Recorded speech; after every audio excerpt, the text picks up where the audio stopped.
وہ تنگی میں کیوں نہیں رہے گا؟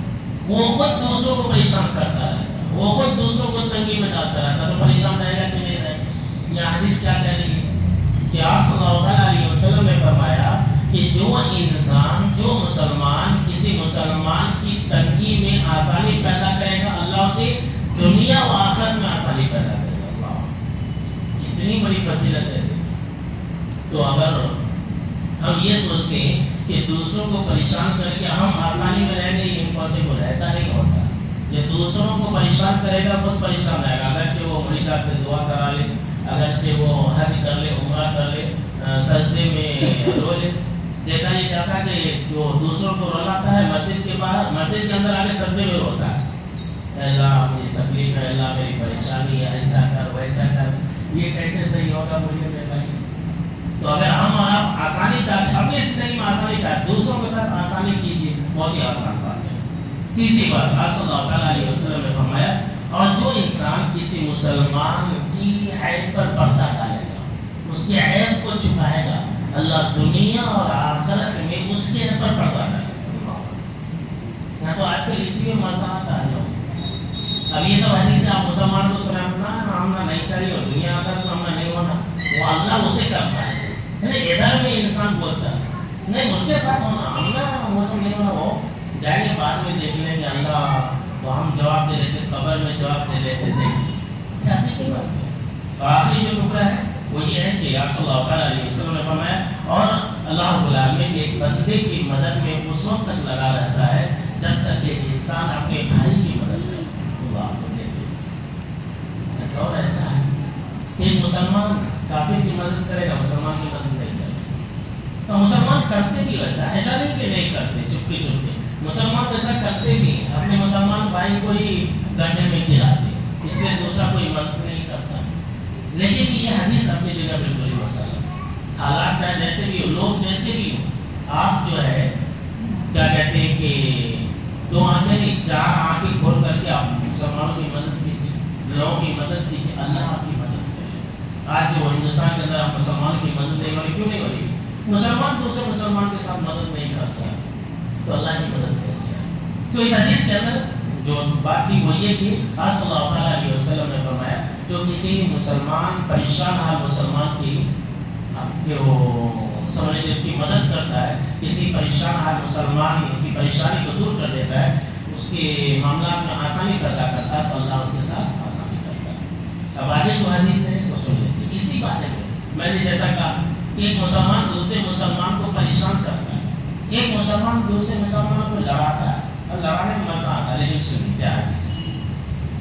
اور اس حدیث کا جو موضوع وہ میں نے آپ کو بتایا تھا کہ بغیر پیسے کا صدقہ کرنا۔ پیسہ بولے دینا تو انسان کو ذرا بھاری پڑتا ہے، آج کل پیسے انسان صدقہ نہیں کرے، اللہ کی راہ میں نہیں رہے، لیکن بیڑی پینے میں، سگریٹ پینے میں خرچہ کرے۔ ایک مسلمان بولے بھائی 50 روپیہ 100 روپیہ مسجد میں ڈالو، کیا مسجد میں کیا ضرورت ہے 50 روپیہ 100 روپیہ کی؟ ایک سگریٹ یہ 50 روپیہ کا نہیں، وہ 100 روپیہ والا نہیں ہے کیا؟ وہ ایسا بولتے، یہ لیجیے دیکھیے 50 روپیہ مسجد میں کیا ضرورت ہے بولتے، اور سگریٹ کے لیے وہ 100 روپیہ والا نہیں ہے کیا؟ ایسا بولتے دکان والوں۔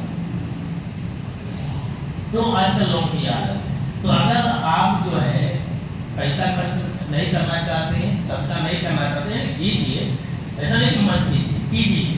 اور اگر آپ یہ چاہتے ہیں کہ بغیر پیسے کا آپ کو صدقے کا ثواب ملے تو یہ کام جو بہت ہی آسان کام ہے، لیکن یہ لوگ کرتے نہیں ہیں۔ کیا ہے؟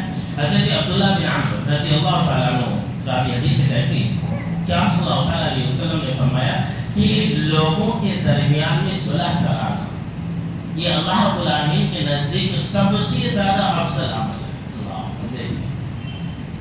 دو بھائیوں کے درمیان میں صلح کرانا، میاں بیوی کے درمیان میں صلح کرانا، دو خاندان والوں کے درمیان میں صلح کرانا، یہ اللہ کو بہت پسند ہے۔ کل حدیث آنے والی، کل آپ سنیں گے، وہ اس حدیث کے اندر اس بات کا ذکر ہے کہ سب سے زیادہ افضل عمل اللہ کے نزدیک اگر کچھ ہے تو صلح کرانا۔ آج لوگ کیسے، آج لوگ جو ہے لڑاتے زیادہ ہیں، صلح نہیں کراتے، ایسے لوگوں سے ہوشیار نہیں۔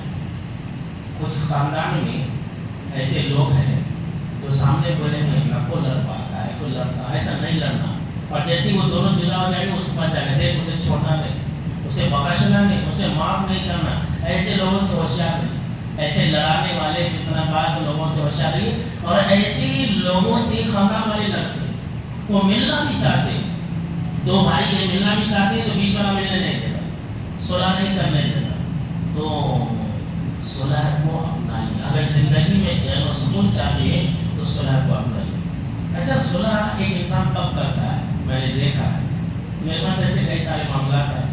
اب ایک انسان ہے میاں بیوی سے کیس میں 12-13 سال رہا، اب آ کے صلح کرنا چاہتا ہے، 12-13 سال تک صلح کو نہیں کرتا۔ سماج میں مجھے اندر کیا ہوتا ہے، دو بھائی لڑ لیے، دو خاندان والے لڑ لیے، دونوں جا کر کیس کیا، ایک آدمی کیس کیا یا دوسرا دونوں میں جا کے کیس کیا، اب وہ دونوں کورٹ کا چکر لگائے، دونوں کے پاس ایک ایک وکیل ہوتا ہے، یہ جو دونوں وکیل ہوتے ہیں نا دونوں کو نکال لیتے، کیسا نکالتے؟ جانور کو دودھ دودھے، جانور کے تھن سے دودھ نکالتا ہے، ایسا نکال کر کے جب جانور دودھ دینے کے قابل نہیں رہتا تو جانور کو بیچ دیتے، اب یہ کسی کام کے نہیں۔ تو یہ وکیل لوگ ایسے ہی کر رہے، دونوں خاندان والوں کا ایسے چوستے، اس سے پیسہ لیتے، اس سے پیسہ لیتے، ڈیٹ دلاتے، آئندہ ماہ 2 مہینے کے بعد 3 مہینے کے بعد چکر لگاتے رہتے۔ جب دونوں وکیلوں کو لگتا ہے ہم نے اسے اچھا ایکٹ لیا ہے، بیوقوف بنا دیا ہے، تو دونوں وکیل ایک ہی رہتے، یہ نہیں کہ الگ الگ رہتے، ایک ہی رہتے، دونوں آپس میں مشورہ کرتے ہیں، بھائی اسے بلّہ میں کما لیے، اسے چپلا بھی گھس گئے، اب دونوں کو صلح کرا دیتے، تو دونوں وکیل بولتے بھائی صلح کر لو۔ یہ کب بولتے ہیں؟ 10 سال کے بعد، 15 سال کے بعد، 20 سال کے بعد بولتے ہیں صلح کر لو۔ کیا دیکھیے آپ صلی اللہ علیہ وسلم نے کہا کہ صلح کو آپ لو، مسلمان یہ کام نہیں کرنا، لیکن نقصان ہونے کے بعد میں نے تو یہاں تک دیکھی لوگوں نے اپنے گھر کو بھی بیچ دیا کیس لڑنے کے لیے، جگہ کو بیچ دیا، جو رہنے کے لیے جگہ ہوتے ہیں پشتے بھی بولتے ہیں، باپ دادا کی جگہ وہ ایک ہی جگہ ہے، لیکن اپنی انا میں آ کر اس کو بیچ دیا، بعد میں پھر پچھتا لیتے بیٹھتے ہیں، صلح کر لینا تھا، کیا ہو گیا، ایسا ہو گیا ویسا ہو گیا۔ تو صلح کو اپنائیں، اگر صلح کو اپنائیں گے تو اللہ کو بہت پسند ہے۔ آگے جو حدیث ہے اسی بارے میں بھائی، تو کل کے درس میں ہم آپ کو بہت ہی بہترین حدیث صلح کے تعلق سے بتانے والے، تو آپ جو ہے کل کے درس کو کسی بہانے میں مس نہ کریں، آج کے درس میں بس اتنا ہی۔ آخر میں اللہ سے دعا ہے کہ اللہ ہم کو اور آپ کو صلح میں ہمیشہ آگے بڑھنے والا بنائے، آمین۔